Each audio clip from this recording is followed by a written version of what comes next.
Any movement, any action you take out of fear, no matter how valid it sounds, is a product of religion. Religion packages and sells its ideals and processes in fear. Fear of the past, fear of the present, and even fear of the future. It capitalizes on what you will lose because of your shortcomings and not moving as Spice demands. It builds a hopeless kingdom around doom, darkness, and destruction, with fear as its foot soldier and agent of enforcement. Once fear enters a person, they propagate the ideals of religion without being monitored. The sad part is when we justify that fear with scriptures and the name of God as if God is in trouble and needs help. Religion teaches you more about the devil and his kingdom than God and his kingdom.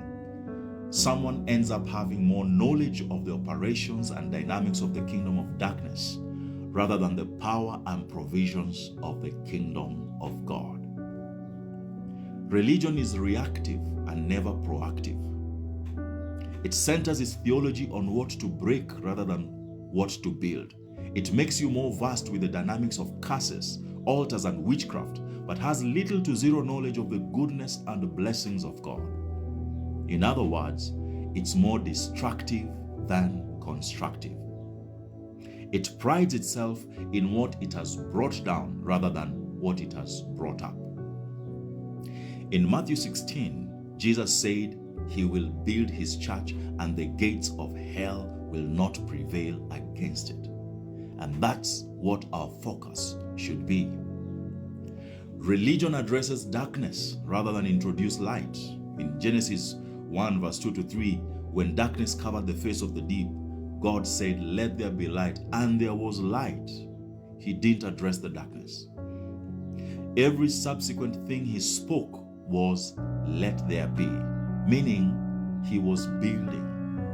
When God builds, anything that stands in his way moves and bows to align with what he's doing. Religion complicates processes and places hurdles and burdens along the way so as to direct glory and praise to the one who sweats and toils. In Matthew 23 verse 4, Jesus says, "The Pharisees and scribes bind heavy burdens that are grievous to be borne and lay them on men's shoulders." Now, contrast that with what Jesus says of himself in Matthew 11:28 to 30. He says, "Come unto me, all you who labor and are heavy laden, and I will give you rest.